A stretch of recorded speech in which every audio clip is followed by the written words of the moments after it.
Hello friends, मैं हूं अजीज शेख। आप देख रहे हैं movie stock movie explain channel, जिस पर आज मैं बात करने वाला हूं मार्वल लेजेंड्स के एपिसोड नंबर 8 के बारे में। जिस एपिसोड में मैं बात सिर्फ और सिर्फ टेसरेक्ट की ही करूंगा, क्योंकि ये एपिसोड टेसरेक्ट पर ही फोकस करता है कि एक्चुअल में एमसीयू के यूनिवर्स में टेसरेक्ट की हिस्ट्री है क्या और ये बला आई कहां से थी। क्योंकि इस टेसरेक्ट का कनेक्शन हमें सीधे लोकी की सीरीज में दिखाया जाता है, जिस टेसरेक्ट की मदद से लोकी 2012 के इवेंट से भागकर अपनी एक अलग ही टाइमलाइन में फंस गया है, या फिर कहूँ TVA के हत्थे चढ़ गया है, जिसका रिजल्ट हम लोकी की सीरीज में बहुत ही अच्छी तरीके से देख रहे हैं। लेकिन इस सीरीज में फिलहाल तो टेसरेक्ट का काम इतना ज्यादा नहीं है, लेकिन लोकी को जिस टेसरेक्ट ने भागने में एस्केप किया था उसकी हिस्ट्री भी फैंस को पता होनी चाहिए। क्योंकि एमसीयू में टेसरेक्ट की हिस्ट्री टोटल 9 फिल्मों में कवर की गई थी, जिन फिल्मों के नाम आपको स्क्रीन पर बिल्कुल साफ साफ दिख रहे होंगे। तो चलिए उन्हीं सभी फिल्मों में से टेसरेक्ट की ही स्टोरी पर फोकस करते हैं, वो भी कम से कम समय में। बट उससे पहले एक छोटी सी रिक्वेस्ट भी, जो है इस चैनल को सब्सक्राइब, वीडियो को लाइक और शेयर करने की।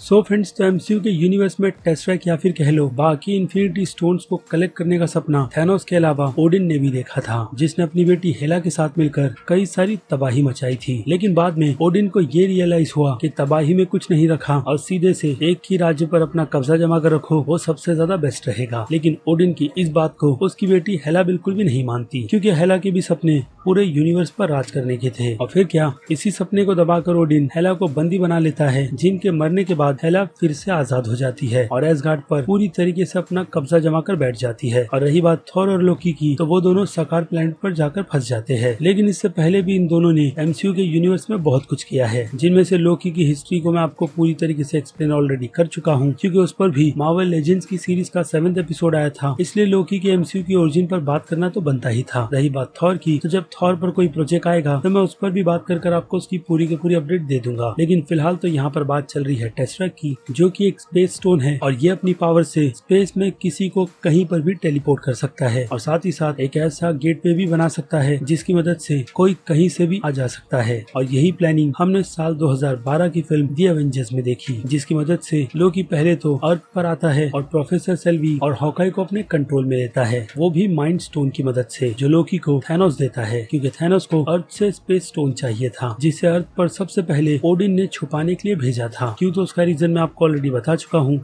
कि सारे के सारे इन्फिनिटी स्टोन्स अगर एक साथ एक जगह पर आ जाए तो थैनोस की तरह उनसे कुछ भी किया जा सकता है। बेसिकली थैनोस उससे एक चुटकी बजाता है, यानी कि स्नैप करता है, जिसकी वजह से पूरे यूनिवर्स की आधी पॉपुलेशन गायब हो जाती है, या फिर कह लो डस्ट में कन्वर्ट हो जाती है। और उससे भी पहले जब एमसीयू के यूनिवर्स की शुरुआत हुई थी, तभी ही इन 6 सिमिलैरिटी को इन्फिनिटी स्टोन में बदल दिया गया था, जिसमें से स्पेस स्टोन ओडिन के पास था, जिन्होंने बाद में स्पेस स्टोन को अर्थ पर भेजा था ईयर 965 AD में, और जगह थी टॉनबक्स का नॉर्वे, जिसे ओडिन के फॉलोअर्स ने कई 100 सालों तक ऐसे ही से बाकी ह्यूमैनिटी से छुपा कर रखा। अब कहा यह भी जाता है कि ओडिन ने स्पेस स्टोन फ्रॉस्ट जायंट की उस वॉर के बाद ह्यूमन की प्रोटेक्शन के लिए भेजा था, ताकि फ्रॉस्ट जायंट जैसा खतरा फिर कभी भी हो तो इंसान उसका स्पेस स्टोन की मदद से डटकर सामना कर सके। और दूसरी थियरी तो हेला की ही है, जिसकी एक्सप्लेनेशन मैं आपको ऑलरेडी दे चुका हूँ। उसके बाद क्या, इसी ओडिन की स्टोरी को फॉलो करते हुए रेड स्कल ईयर 1942 में टेसरेक्ट तक पहुँच गया, यानी कि उसी टॉनबर्ग की नॉर्वे जगह पर, जहाँ से उसने स्पेस स्टोन यानी कि टेसरेक्ट को ले लिया, जिसकी मदद से उसने कई सारे वेपन्स और अपनी पूरी की पूरी आर्मी बना ली, या फिर कह लो हाइड्रा को खड़ा कर दिया, जिस काम को उसने पूरे ईयर 1945 तक ऐसे ही कंटिन्यू रखा। और बाद में उसके सपने को कैप्टन अमेरिका ने चूर चूर कर दिया, जिसके बाद रेड स्कल कैप्टन अमेरिका से फाइट के दौरान सीधे टेसरेक्ट की मदद से, या फिर कह लो गलती से, वॉलमेर चला गया सोल स्टोन की रक्षा करने के लिए, यानी कि टेसरेक्ट ने उसे सीधे तौर पर पनिशमेंट दे दी थी, जिससे अब रेड स्कल पूरी तरीके से आजाद हो गया है, क्योंकि सोल स्टोन जिसे चाहिए था उसे मिल गया, एक बार थैनोस को, दूसरी बार हॉकाई को, जिन दोनों ने ही सोल स्टोन को अपनों को खो कर लिया था। थैनोस ने अपनी बेटी गमोरा को और हॉकाई ने अपनी बेस्ट फ्रेंड ब्लैक विडो को। एनीवे, फिर से आते हैं टेसरेक्ट पर, जिसने रेड स्कल को जब ठिकाने लगाया था तो वो सीधे वहीं से समुद्र में गिर गया था, जिसके तुरंत बाद ही हॉवर्ड स्टार्क ने उसे ढूंढ लिया था और अपनी रिसर्च को ऐसे ही आगे कंटिन्यू रखा था, यानी कि शील्ड में रहकर, जिसमें टेसरेक्ट के इस प्रोजेक्ट को प्रोजेक्ट पेगासस का भी नाम दिया गया। और ये काम 1970 से लेकर साल 2012 तक चला था, क्योंकि लोकी की एंट्री के बाद लोकी ने प्रोजेक्ट पेगासस के पूरे पूरे के पूरे हेडक्वार्टर को ही जड़ से मिटा दिया था। लेकिन उससे पहले की ईयर्स में यहाँ पर काफी कुछ हुआ था, खास करके ईयर 1995 में, जिस वक्त टेसरेक्ट की जिम्मेदारी वेंडी लॉसन के हाथ में चली गई, जो सीक्रेटली स्कल्स के लिए भी काम कर रही थी और वो एमसीयू के यूनिवर्स की पहली मार्वेल भी थी, या फिर कह लो कैप्टन मार्वेल, जिसने टेसरेक्ट को लेकर एक स्पीड इंजन बनाया था और उस स्पीड इंजन की मदद से ब्री लार्सन यानी कि कैप्टन मार्वल को उसकी पावर्स मिली थी। लेकिन इस इंसिडेंट के चलते कैप्टन मार्वल की याददाश्त भी चली गई थी। लेकिन बाद में जब उसकी याददाश्त वापस आती है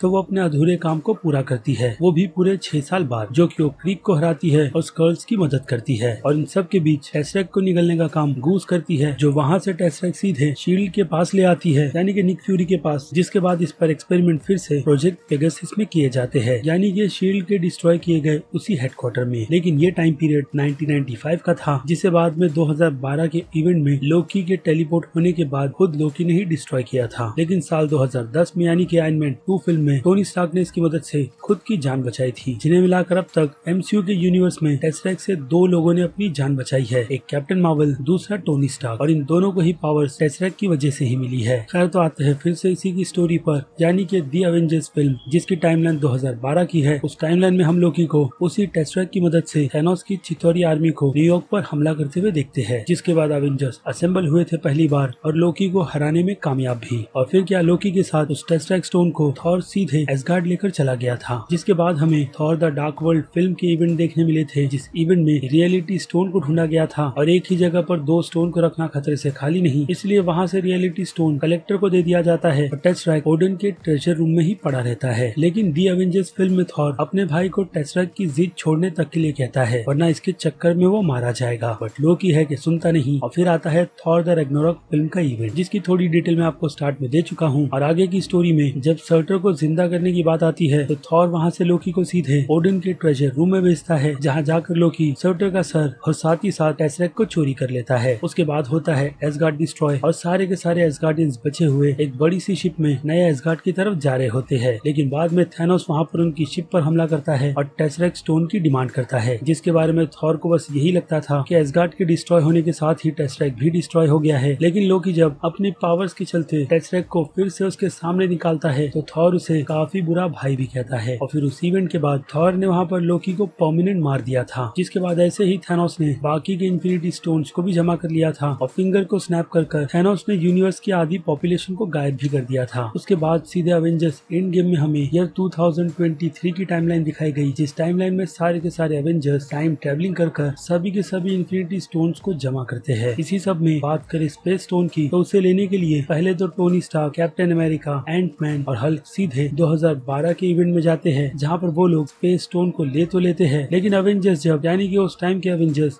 हल्क को लिफ्ट में नहीं लेते, तो हल्क का गुस्सा सीढ़ियों से उतरते वक्त इतना होता है कि वो दरवाजों को आकर नॉक करता है और स्पेस स्टोन का ब्रीफकेस सीधे लोकी के पास चला जाता है और लोकी वहाँ से स्पेस स्टोन को लेकर सीधे गोबी के मंगोल डेजर्ट पहुँच गया, जहाँ से उसे बाद में टीवीए वाले पकड़कर सीधे टीवीए के हेडक्वार्टर ले गए। और 2012 की टाइमलाइन पर आए तो टोनी स्टार्क और कैप्टन अमेरिका 2012 की टाइमलाइन से सीधे 1970 की टाइमलाइन में हाइड्रा के बेस पहुँच जाते हैं, जहाँ कैप्टन अमेरिका को पैगी और टोनी स्टार्क को उसके पिता मिलते हैं, जिसमें टोनी स्टार्क को ये पता चलता है कि उसके पिता दिल के बुरे बिल्कुल भी नहीं थे। और वहीं कैप्टन अमेरिका पैगी को देखकर ये समझ जाता है कि पैगी कैप्टन को आज भी बहुत याद करती है। उसके बाद टेसरेक्ट और हांग पिंग के पिंग पार्टिकल्स को लेकर वो लोग सीधे प्रेजेंट की टाइमलाइन में आ जाते हैं। और फिर क्या, थैनोस को हराकर टोनी स्टार्क अपना खुद का सेक्रीफाइस कर देता है और बाद में कैप्टन अमेरिका सारे के सारे इन्फिनिटी स्टोन्स को उनकी जगह पर वापस रखने के लिए चला जाता है। जो जर्नी क्या थी, कैसी थी, फिलहाल तो उसकी हमें ऐसी कोई भी डिटेल अभी तक एमसीयू के यूनिवर्स में दी नहीं गई। लेकिन उसके बाद कैप्टन अमेरिका बूढ़े हो जाते हैं, जिन्होंने अपनी पूरी जिंदगी पैगी के साथ अपनी उसी टाइमलाइन में काट ली जहाँ से वो बिल्कुल भी वापस नहीं आना चाहते थे। यानी कि एक हिसाब से अब सारे के सारे इन्फिनिटी स्टोन्स जो फिल्म के स्टार्ट में थैनोस बताता है उसने डिस्ट्रॉय कर दिए, अब उसी तरीके से डिस्ट्रॉय ही है। लेकिन अब लोकी की सीरीज में मल्टीवर्स के कॉन्सेप्ट को ऐड किया गया है, जिसमें हमने इन्फिनिटी स्टोन्स की इज्जत को तो पेपर वेट तक ही देखा है, बाकी टीवीए क्या है, वो किस तरीके से वर्क करता है उसका पता तो हमें इसके फाइनल एपिसोड के आने के बाद चल जाएगा, लेकिन अभी के लिए तो टेस्ट ट्रैक की हिस्ट्री यही है जो मैंने आपको पूरी तरीके से इस वीडियो में एक्सप्लेन कर बता दी है। बाकी आपकी राय अब टेस्ट ट्रैक की हिस्ट्री और इस वीडियो को लेकर क्या है उस बारे में मुझे कमेंट करके जरूर बताइएगा। और हाँ, अगर मेहनत पसंद आई है तो वीडियो को लाइक करना भी बिल्कुल मत भूलिएगा, क्योंकि इससे मुझे मोटिवेशन मिलती है इस टाइप के कंटेंट को अपने चैनल पर कंटिन्यू रखने की। और अब चलिए खत्म करते हैं वीडियो को यहीं पर। मैं हूँ अजीज शेख, आप देख रहे थे movie stock movie explain channel, जिसे अगर आपने अभी तक सब्सक्राइब नहीं किया है तो सब्सक्राइब भी कर लीजिए और बगल में बने हुए इस बेल आइकन के साथ साथ नोटिफिकेशन को ऑल पर क्लिक कर दीजिएगा। बाकी मैं मिलूंगा जल्दी आपसे दूसरी किसी वीडियो में किसी और फिल्म या फिर किसी और सीरीज के टॉपिक पर बात करते हुए। तब तक के लिए आप मेरे चैनल के बाकी दूसरे वीडियोस को भी एंजॉय कीजिए और टिल देन